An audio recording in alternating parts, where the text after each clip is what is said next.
What's up, everybody? Welcome back to the Game Channel. My name is AJ Gels. How y'all doing? Good morning, anything like that, depending on when you're watching. How y'all doing? We are back with more E3 coverage.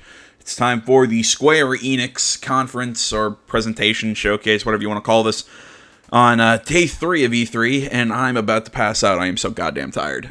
I decided to skip the Devolver Digital conference that was last night. I did not have it in me to do another one of these. I'm already doing, what, 6. So I don't know. I mean, if you want me to, maybe I'll find some stuff from it, some highlights, and put it on the weekly show at the end of the week. But either way, this is the start, like I said, of day 3. We have Square Enix right now, or coming up in about 8 minutes. Then we have Ubisoft and Sony later tonight. But let's focus in on what we're going to see here at this presentation. Honestly, I don't know what to expect out of this. I don't know if it's going to be like a live show, if they're going to do it like Bethesda did last year and do that kind of here's a prepared video, like a Nintendo Direct style sort of thing. I'm not entirely sure, but so far of games that we're probably going to see, I'm going to guess we're going to see more of Captain Spirit that we saw yesterday at the Microsoft conference. I think that's free, June 26th. And subscriber Samori Roden, good dude, he's never steered me wrong, told me that apparently choices that we make in Captain Spirit will affect Life is Strange 2 when that comes out. I'm not sure how they're connected, but all that. I'm still holding out hope that Life is Strange 2 still involves Chloe and Max and all that when you take the correct ending of Life is Strange where you sacrifice Arcadia Bay and save Chloe. Like I said, the correct ending, not the cynical, pragmatic ending. Sorry, I'm an asshole. No, I highly doubt that they'll continue with Max and Chloe, but I don't know. I still hold out hope. But I think we're gonna see. Oh, there we go. I do think we're gonna see more about Captain Spirit and maybe more about Life is Strange 2. Don't Nod's also working on something else. I think it's called Twin Mirrors. Again, Samori showed me that, or sent me that trailer just before E3 started, and I gotta say, it looks really cool. I can't tell if it's gonna be one of these like narrative adventure games, kind of like Life is Strange, or if it's gonna be more action adventure, kind of like, because I got a very big Alan Wake vibe out of it. But it looks really cool, and I don't know what to expect out of it. So I'm definitely interested in that, and maybe we'll see that here at this conference. I'm not sure who's publishing that, so because Don't Nod's worked with a few different publishers, because I know they worked with Square for Life is Strange, but they also worked with, I think it was Focus Home Interactive was who did Vampire. So it's kind of up in the air. So maybe we'll see. Maybe we'll see that. I think they got to show the Final Fantasy VII remake, just because everybody's been wondering what the hell's going on with that, and we've never really gotten any firm details on that in a long time. So I think this is the time to show that. I'm going to guess we're going to see more Kingdom Hearts. Hitman 2 recently got announced, so we'll probably see some Hitman 2 gameplay. There's tons of stuff that Square owns. JRPGs. Isn't Square working with Code Vein? I actually can't remember. So maybe we'll see Code Vein here. I'm not entirely sure what we're gonna see. I'm gonna guess we're going to see stuff about Captain Spirit, which is going to then lead into Life is Strange 2, and Life is Strange 2 coming out spring of next year. That's maybe what is it? That might be a bold prediction, but whatever. Hitman 2. Has a release date been announced for that? I'm not sure. I'm going Hitman 2 released by the end of the year. If we haven't already, that prediction could be totally bunk because I can't remember if we have a release date. My brain is absolutely fried right now with everything that we've already been talking about. But I think Hitman 2 by the end of the year. Final Fantasy VII is shown in some way, shape, or form, and we get a release date, or at least a release window. Jeez, what else can I guess? I'm gonna leave it. I'm honest. I'm gonna do with what I did with Bethesda. I'm gonna leave it at those three predictions, because I'm not entirely sure what we're gonna see at this conference. This is, I think, the one that has me most up in the air, because I think we've seen a lot of the stuff that we're gonna see here, but I'm not sure what we're gonna see of them. Are we gonna get developer walkthroughs? Are we gonna get the same trailers? Are we going to get more in-depth trailers? I do not know, but I'm really interested to see. Thank you for watching, everybody. Like the last couple videos, I'll put a link to the video down in the description, along with timestamps of each individual game that's talked about. And other than that, yeah, I think that's all I got for my pre-show thoughts. Thank you once more for watching. I know this is a small channel. I know I'm not the most entertaining individual. But, yeah, I try and I work hard, damn it. Alright, thanks for watching. I'll make a cut, and I'll see you when the show starts.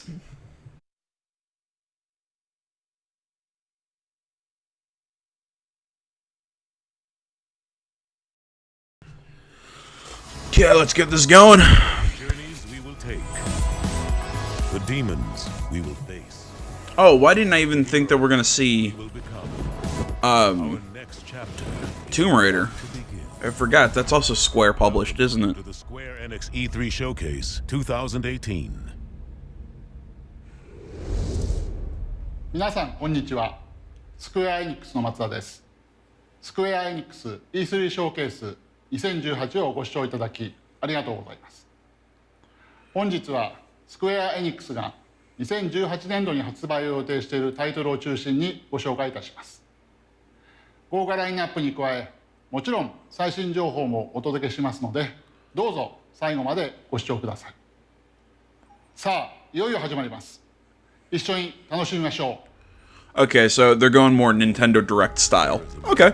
In everyone's life, It's Tomb Raider. we must make a choice. Let the world shape our destiny. Or fight to become who we're meant to be.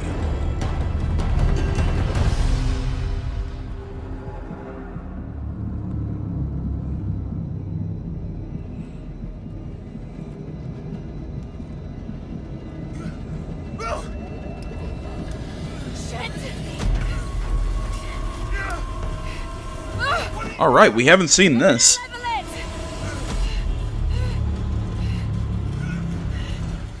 Excuse me.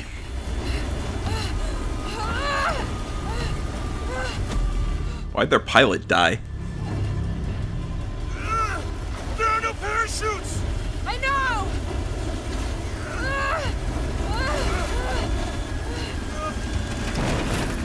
Why are there no parachutes? That just seems like poor preparation.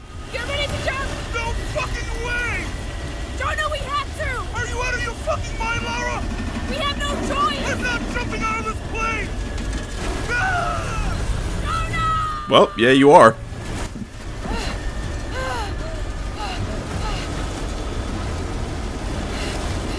Come on! I Come on! I don't think that seatbelt's gonna help you much. Hi, my name is Daniel Chaillé-Bisson, Game Director at Eidos Montreal. You've just seen the beginning of Shadow the Tomb Raider, which will deliver on Lara Croft's defining moment as she races to stop a Maya apocalypse. Lara will have to confront a brutal jungle environment in order to survive. And even though that she's more confident and more capable, she will still be outgunned and outnumbered by Trinity. She will See, I think the jungle environment is probably one of the most interesting things about this upcoming Tomb Raider. I think the I really, it reminds me a lot more of the first game, because I mean that was kind of a jungle, more of a forest, but either way, I really liked the cold Siberian environment in the second one. I think that was interesting, something that you really don't see in this game, because I mean you saw like old Soviet technology, you saw ancient stuff going up in Siberia.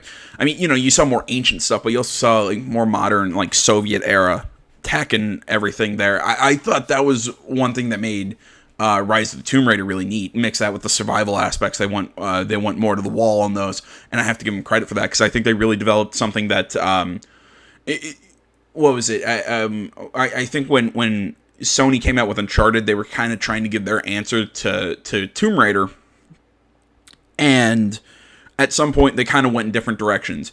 Uncharted went the action-adventure shooter route, while Tomb Raider went the action-adventure pseudo-RPG survival game route. And I have to say, both of them really mastered their craft. And I think not Shadow of the Tomb Raider, I think Rise of the Tomb Raider was really kind of the pinnacle of what they were able to achieve, and really of that kind of gameplay they were shooting for. I think Rise of the Tomb Raider, Jesus Christ, was a very I think one of the heights of that genre.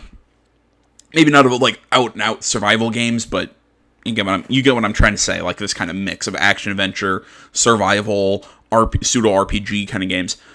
And I think bringing them to this jungle environment is going to let them go even further to that. I mean, because you have to. Because I'm going to guess there's going to be more camouflage, more hunting, more dangerous animals. I think there's going to be a lot more interesting ways to take down enemies. I mean, we've already seen it in some of the CG trailers where Lara will throw the climbing hook at somebody, use a rope to kind of like hang them from a tree, kind of Batman style. So I think the environment might be one of the biggest, most interesting improvements to Shadow of the Tomb Raider. We'll have to use everything she learned from the jungle and use it in order to survive. We call this becoming one with the jungle. Let's Clever. take a look what this means for gameplay. Did you guys come through here? Caue team, Croft is on a vector toward your position. I say again, Croft is coming to you. Jesus Christ. Shh. We'll get her, sir. Show me her corpse, and your entire team is next to her for deacon training. Rook out. Terrible. I'll kill you all! Oh, that's neat. It's kind of like a like berserk like berserk darts or whatever in Assassin's Creed.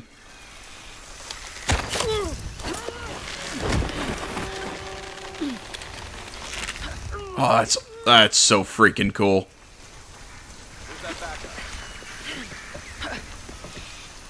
I love how they heard that shooting and they're all not just like charging forward. Base camp's having trouble receiving you. As soon as this is up, we'll use it to boost your signal. What now? I got it.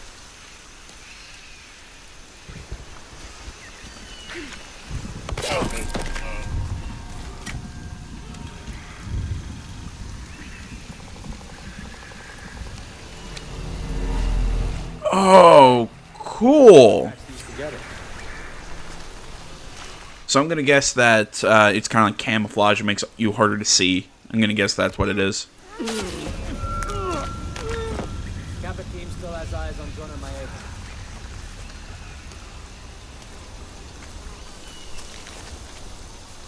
Ooh, neat. Now, can you only do that because you're covered in mud, or can you do that without having to cover yourself in mud? Kappa team still has eyes on Jonah Maeda.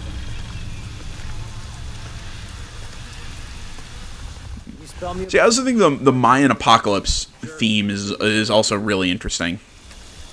I think that's gonna be, depending on how they do it, which I mean, I trust that they're gonna do it well, but I'm interested to see what it's gonna be come the full release of the game. Over there now.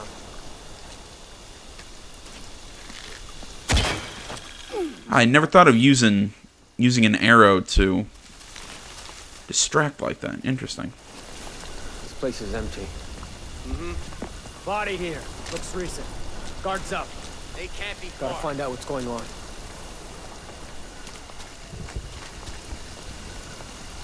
You, take point. Lead the way. Maybe there. Enemy spotted!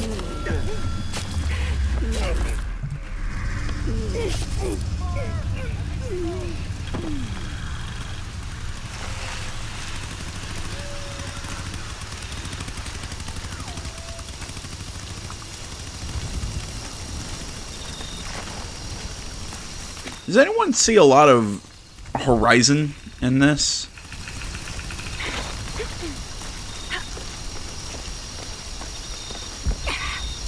I mean, I guess they're similar kind of games. Again, they kind of like open that sort of RPG, sort of survival kind of thing, I guess.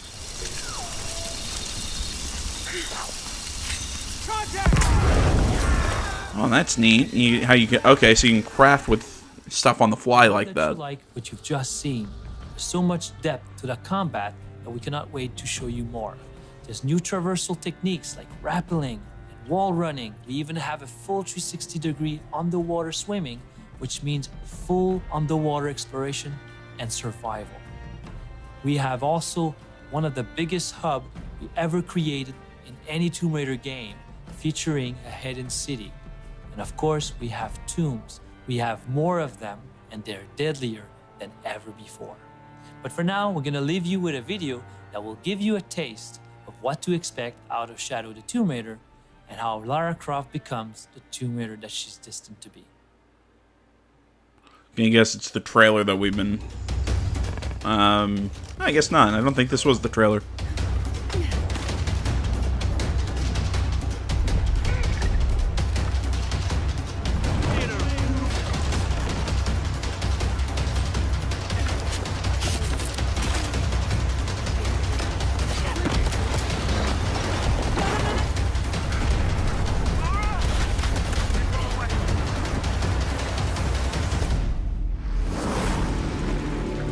That's an awesome screenshot. I've said this for a while. I mean, I'm pumped for Shadow of the Tomb Raider. I've loved the previous Tomb Raider games, obviously. Excuse me. And I mean, we'll be playing this on the channel when it drops. I mean, tell me what you guys think about it. Again, it's kind of the whole point of why I do all this. I want to interact with you guys, so tell me your thoughts about it in the comments. But I think this is already shaping up to be the best Tomb Raider game out of all of them. And I think Tomb Raider is one of the few franchises that I think has continued to get better with each game, not only from a gameplay perspective, but from a narrative perspective. So I think this thing is set up. It already has a really interesting story concept. Excuse me, jeez. It's got a really interesting story concept. I think the environment looks really fun. It looks like Lara has a lot new ways to take down enemies and all that stuff. So I personally, I think this game is setting itself up to be even better than Rise of the Tomb Raider, and that's saying something. So tell me what you guys think. I mean, hell, maybe we'll see another 10 out of 10 this year. I mean, I already have 2. I have God of War and Detroit Become Human. I have 2 10 out of 10s this year. Maybe we'll see a third. But yeah, I've been sold since this game was announced. But again, I'll say it one more time. Tell me what you think.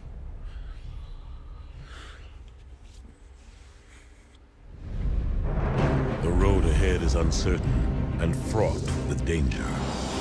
We stand together, for we are the warriors of light, ready for whatever new challenges and surprises. Is that James Earl Jones?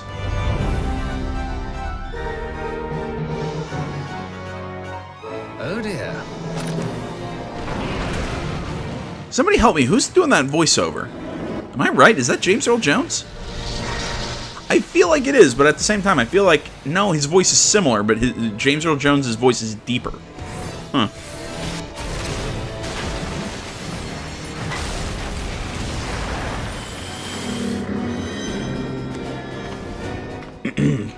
Sorry, my voice is a little raspy. If it's not obvious, I've been talking a lot. Contend with a foe for whom death is but a minor inconvenience.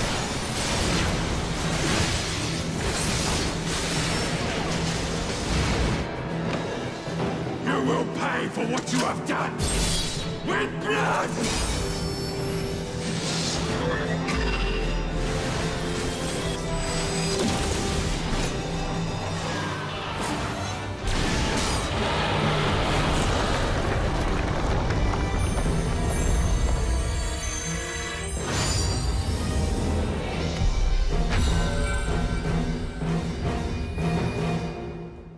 Am I the only one who just does not give a crap about that game?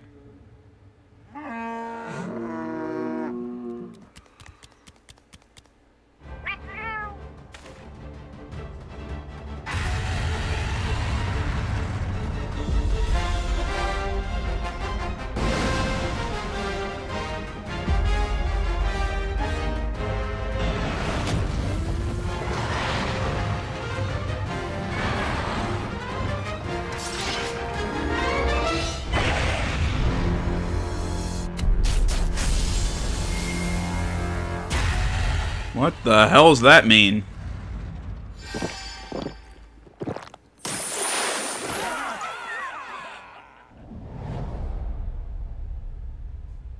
I mean, what's that mean? I mean, what does that mean? There's going to be crossplay between them, or Okay.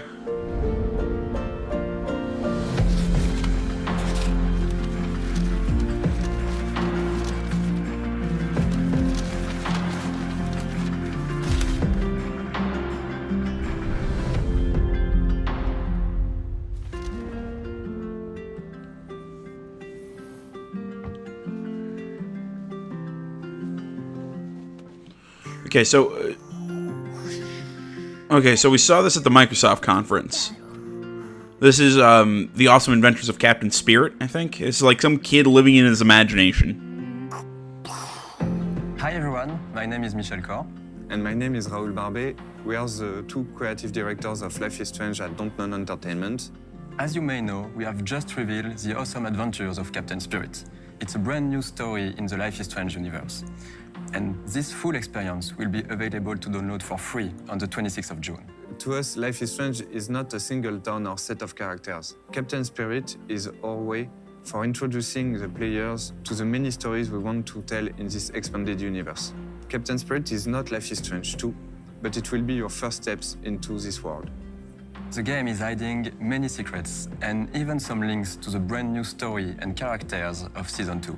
So make sure you take all your time to explore. We cannot wait for you to experience Chris's story. We hope you will enjoy it. Have a great E3, and from all the Life is Strange team at Dontnod, thank you. Thank you. Bye-bye. Okay, so I think that gives more credence to what Samori was telling me about how your choices in Captain Spirit affects Life is Strange 2. Nothing against you, Samori. It's the way I always am. I trust what people say, but unless I see like an actual something from the developers, I always kind of say, I'll believe you, but I'm not going to say it's 100% truth, if that makes sense. Now they said something interesting there that I don't know. They said Season 2. They said Life is Strange. I've always been hearing as Life is Strange 2, as in it's a sequel, not a Season 2. Because to me, what Season 2 means is it's a continuation, not I'm trying to think best way to put this. It's like a Telltale game where you had Season 1 of The Walking Dead, then Season 2 of The Walking Dead. Granted, you weren't playing as Lee, but you were playing as Clementine for, well, okay, Life Strange, or Walking Dead Season 1's been out for a long enough time, I can say this. Lee died in the first one. So then you played as Clementine. Then you played as Javi in Season 3, but Clementine was still a part of it, and you'll play Clementine in Season 4. So, I mean, it's a continuation of the same group of characters all the way through. I mean, they were saying that how, to them, Life is Strange is kind of like an expanded universe, so maybe I'm reading too much into what they said, but when they say Season 2... I'm thinking that might mean the Season 2 is a direct continuation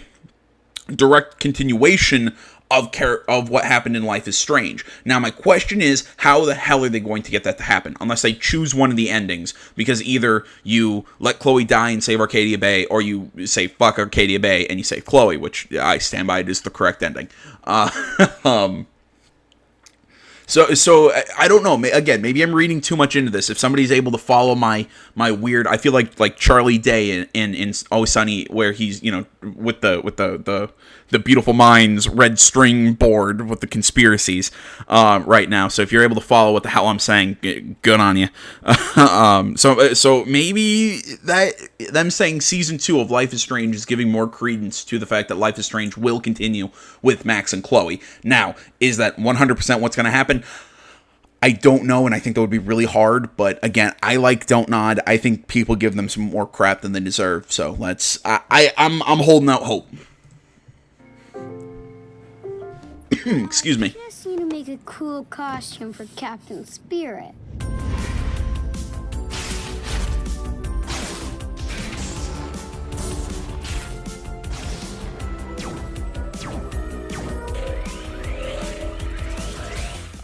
I said this during the Microsoft conference. I think this is going to be a little challenging doing your game as a kid.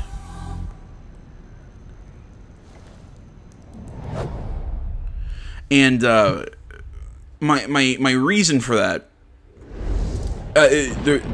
we'll pause here. The reason I think that it would be a little challenging to do your game as a kid, to make your main character a child, like completely a child. I mean, it'll work in some games like Tale of Two Brothers, for instance, or certain other games. I think it works. But for something like this, where we're supposed to get into the shoes of this kid, and I think maybe they're trying to play that whole, we've all been a kid and all played with imagination. And maybe it's just me because I'm not really an imaginative kind of person. But I think the whole kind of awkward teen in high school, that kind of coming of age story of a high school kid is a lot easier for a majority of people to kind of get into the shoes of, because I think everybody, even if everybody wasn't like kind of like that awkward kind of kid like Max was, I think it's still that everybody's kind of had that sort of coming of age, kind of becoming who they are compared to who they were kind of story. While this one seems to be this kind of, from what I'm kind of vibing off the game, is it's this kid who's got this great imagination. He's probably kind of awkward out in real life, but kind of lives inside his own imagination, and that's where he kind of comes to grips with him being really unique and all this whatever feel good about yourself crap. But I think doing that might be a little hard. I mean, depending on the writing and everything, I think that's what it's all going to come down to, is how the writing is. But I think that's an added challenge that I think will. Again, maybe I'm overthinking things, but I think having your main character in a game like this as a child would be a little bit more challenging than having it as like a high school kid. That's, again, my opinion. Dragon Quest. Of light is best unveiled in our darkest hour.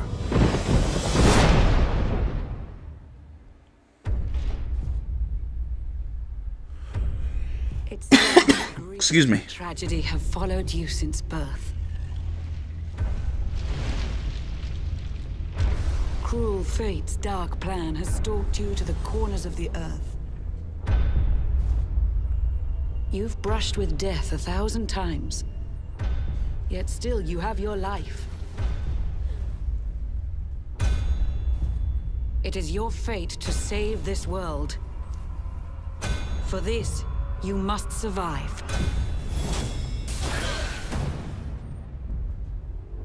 Bright luminary, let the light shine on the world again.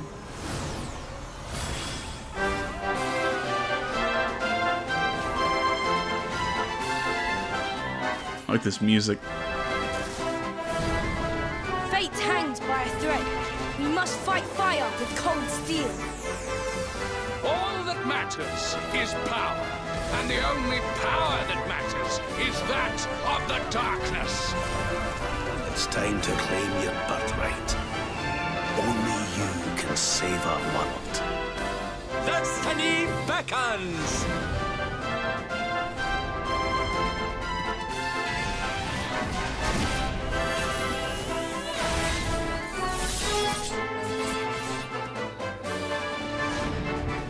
This is where your story ends.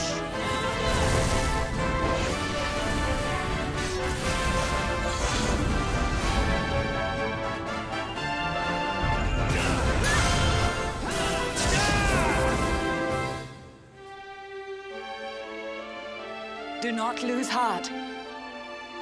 Do not look back. Until your time is through.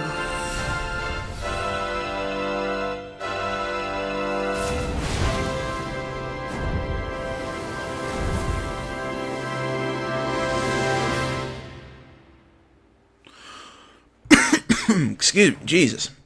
Okay, as somebody who absolutely loves turn-based JRPGs, somebody tell me if anybody out there knows Dragon Quest. I don't know a lot about Dragon Quest. I've played bits and pieces of one or two of the games. Do I have to play the other Dragon Quest games to understand these? To understand this one? Like, is it a continuous franchise, or is it like Final Fantasy where I can kind of just jump in on whichever one? Because if so, definitely gonna play it. I love the art style. I love I love turn-based JRPGs. I really don't like how a lot of JRPGs are really trying to go more the action route. Looking at you, Final Fantasy 15, no matter how good you were, I loved it. But I love turn-based JRPGs. It's why I love Persona. It's why I love Final Fantasy X is probably one of my favorites, and that's a lot of people didn't like 10, but that's I think because Titus was really annoying in that laughing scene with him and Yuna. But I really like turn-based. Like I'll keep going back to it. I love turn-based JRPGs. So I don't know if anybody has any details on Dragon Quest, please tell me. Bold luminary, we swear to protect you. While we live, none shall defeat you. Yep.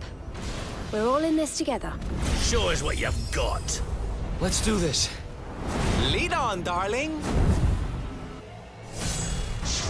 Cool.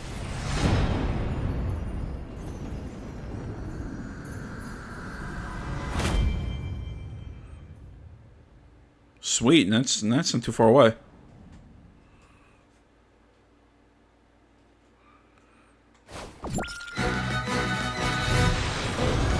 What the hell?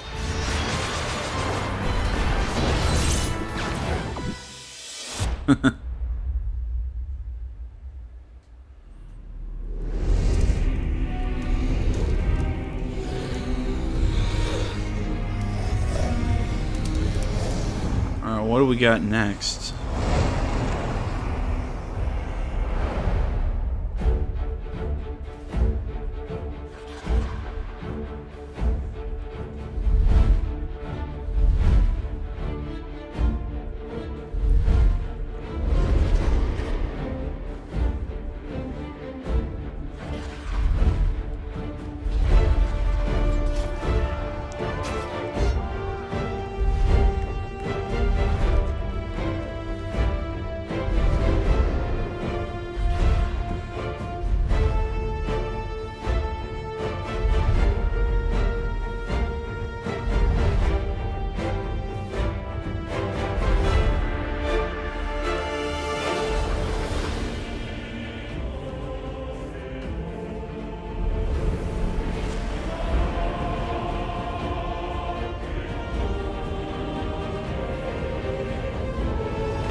Huh. Okay.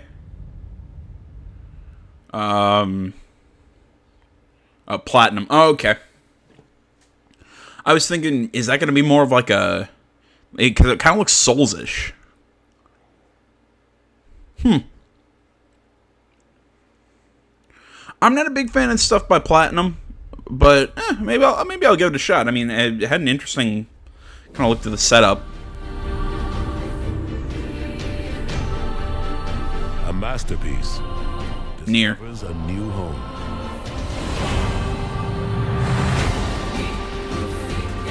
We will take back our world from the scourge of the machines.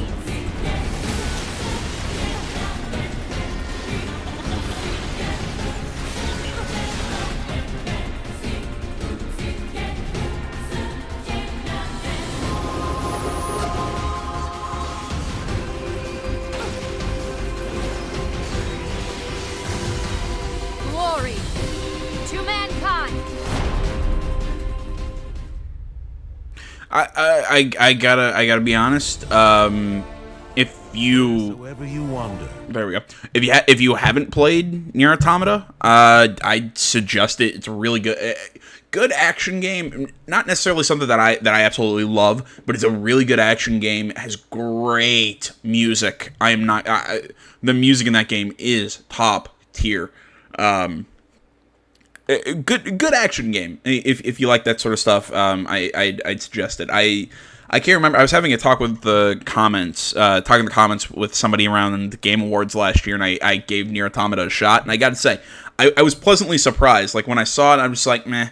But when I actually got it in my hands, I was like, okay, this is actually pretty good. Confusing, but pretty good. And whoever you meet along the way, the adventure will be one to remember.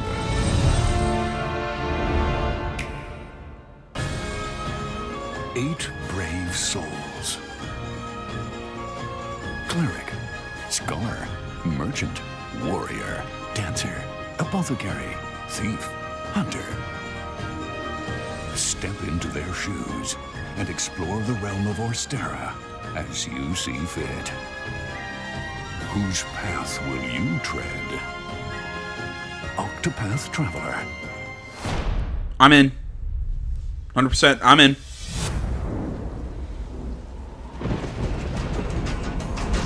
I'm not sure if I'll play that at launch, but I'll play it.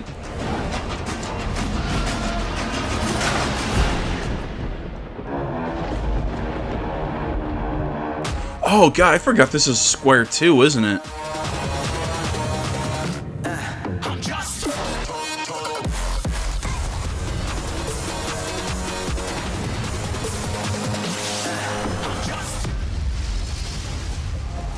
Welcome to Just Cause 4 and the return of Rico Rodriguez, a rogue agent on a mission that'll challenge everything and everyone he knows. Rico has arrived in the fictional South American country of Solis, the largest and most breathtaking world we've ever created. Every journey into Solis will uncover history, secrets, and danger. Never before has a Just Cause game offered greater variety, rich in all forms of life. At first glance, Solis is a beautiful location, but scratch the surface and you will uncover oppression, fear, and violence, all enforced by Gabriella, the leader of the private militia organization, the Black Hand. Just Cause 4 takes destruction and physics simulation to a whole new level with the introduction of extreme weather. Experience towering tornadoes that can tear trees from the ground and level bridges to sticks. Awesome forked lightning, unpredictable and deadly sandstorms, and roaring blizzards. Witness the spectacular destruction as they offer both a challenge to Rico, as well as creating fun opportunities for creative sandbox gameplay. Our vehicles have been totally overhauled with new additions that offer extra gameplay opportunities. Bulldozers, car transporters, cranes, and even wrecking balls are all fun in our world. We have new handling on bikes and cars, as well as exotic vehicles like jet skis and microjets. Rico's grapple is now fully customizable and has been overhauled to make it more intuitive for newcomers, while offering greater depth for a more experienced player. The grapple now has more tethers than ever before, and the ability to deploy booster rockets in the all-new airlifters, making the grapple an incredibly powerful and creative tool. Meanwhile, a new story glues together our free-form, go-anywhere, do-anything gameplay that Just Cause is so famous for, and the stakes for Rico have never been higher. Combat in Just Cause 4 is better than ever. Enemies now present a far more intelligent threat to Rico. Each archetype comes with unique abilities, with AI designed to keep the player on their toes. Solis is a deeply advanced systemic world, and everything you've seen, from the incredible physicalized destruction to unparalleled draw distance, is powered by the brand new, best-in-class, open-world Apex engine.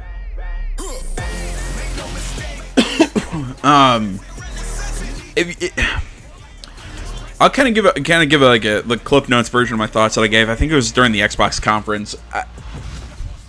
I'm interested. I'll give it a shot.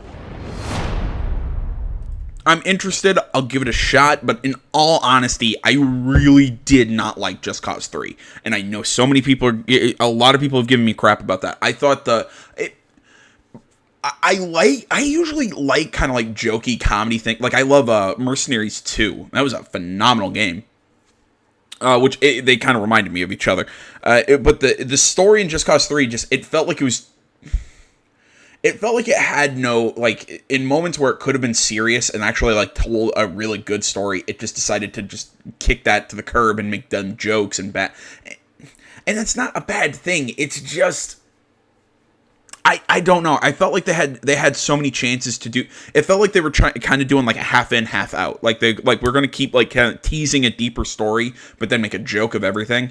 It just didn't get. Maybe other people got a connection that I didn't. I just didn't connect with that story as well. I thought it was buggy as hell at launch. I got bored in the game. I just found the open world to be kind of empty and boring. Maybe this one will be different. It looks good. It looks fun. I loved blowing shit up as Rico in Just Cause 3. So I'll definitely give this one a shot. And I gotta say, it does look good and it looks interesting and it's hitting all the things that make me want to play it. But at the same time, I'm not sure if that's marketing or what. But like I said, I will give this one a shot and keep an open mind.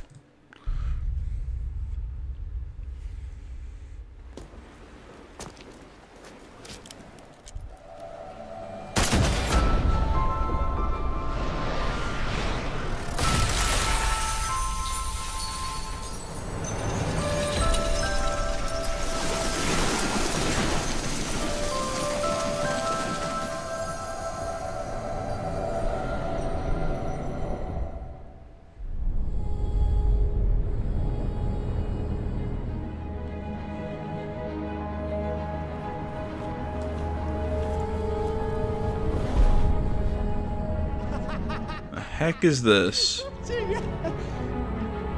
Yo! Wrong address, dog! No one ordered no chow! Way back there!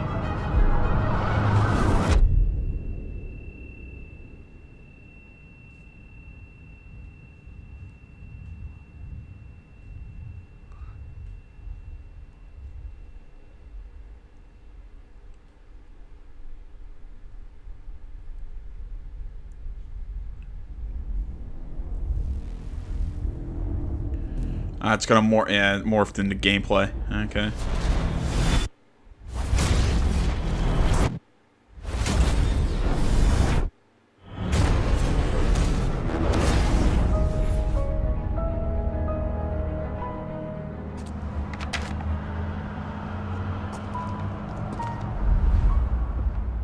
What?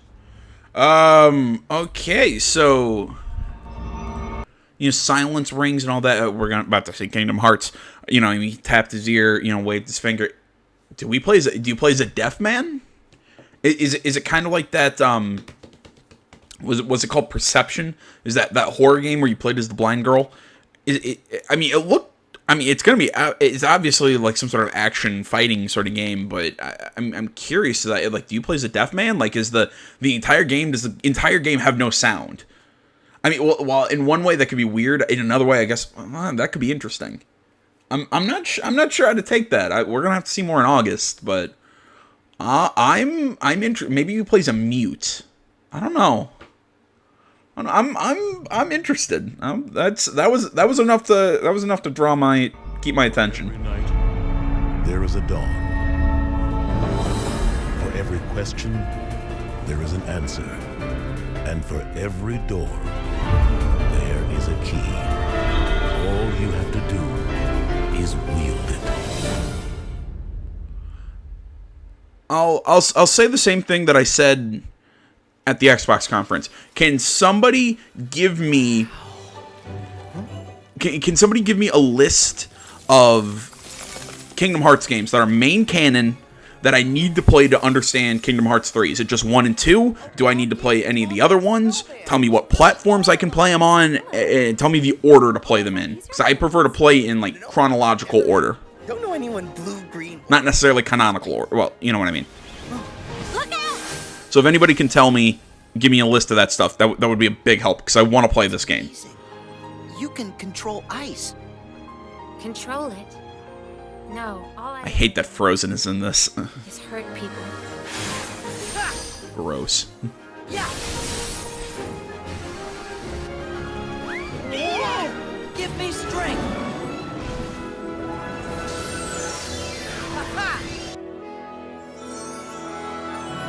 Ratatouille universe. Oh, I didn't notice that the first time. Yeah, we see the Wreck-It Ralph universe that's being added. Whoa. Yeah. The Monsters Inc. universe. Is that new? I don't think that was in any of the other ones.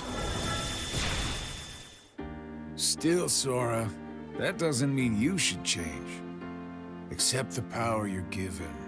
Find the hearts joined to yours.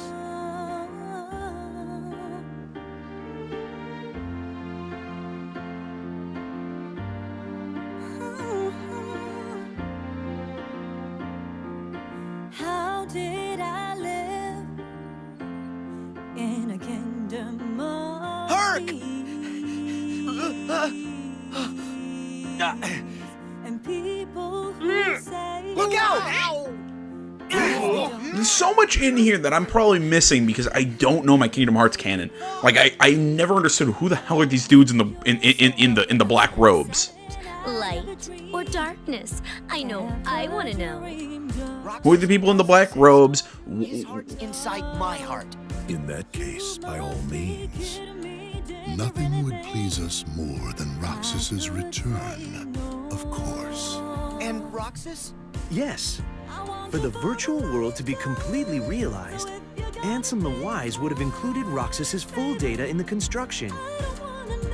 Again, and we get in the whole thing with Roxas and the guy that we played the first half of Kingdom Hearts 2. You're too late. I do not understand the canon of Kingdom Hearts. It's so freaking confusing to me. But again, excuse me, if somebody can give me a list of Kingdom Hearts games that I need to play to understand 3 and give me an order to play them in, I will 100% do it.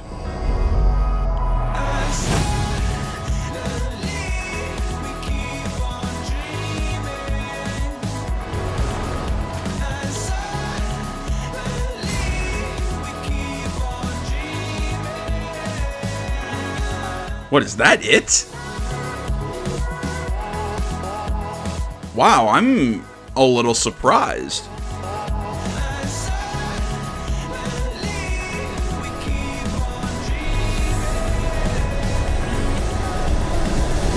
Thanks for joining the Square Enix E3 Showcase 2018. Huh. Okay, I was actually expecting more. That's interesting. So what? Every prediction I made was wrong. I mean, we didn't see anything for Life is Strange 2, nothing for Hitman, and what was the third thing I predicted? I can't even remember. Square Enix was. I can't remember, but we didn't see it. Well, but we didn't see Final Fantasy VII. I'm honestly super surprised by all of this. I enjoyed it. I think we saw some cool stuff, but I mean, it was mostly sizzle reels and everything. I mean, this is kind of what I expected. We just didn't see the stuff I was expecting to see. I mean, the stuff we saw was cool and everything. I think the only thing that I really didn't give a crap about was Final Fantasy XIV. But there you go, guys. There's the Square Enix Showcase. All in all, I enjoyed it. I think we, again, got some cool looks, but this was not what I was expecting overall as the this is not what I was expecting being shown. This is what I was expecting, like the format and whatnot. But I'm gonna go grab something to eat because we got the I think the, give me a second. Yeah, we got the Ubisoft conference in a couple hours, and I want to be fed before that happens. So thank you so much for watching, everybody. As always, Facebook, Twitter, the website, minds.com. Links to all of that stuff is down in the description below. Please remember to like, comment if you're not already. Please subscribe to the channel. Please stay tuned for more next time. But until then, my name is AJ Gels. This is the Untitled Gaming Channel. I'm out.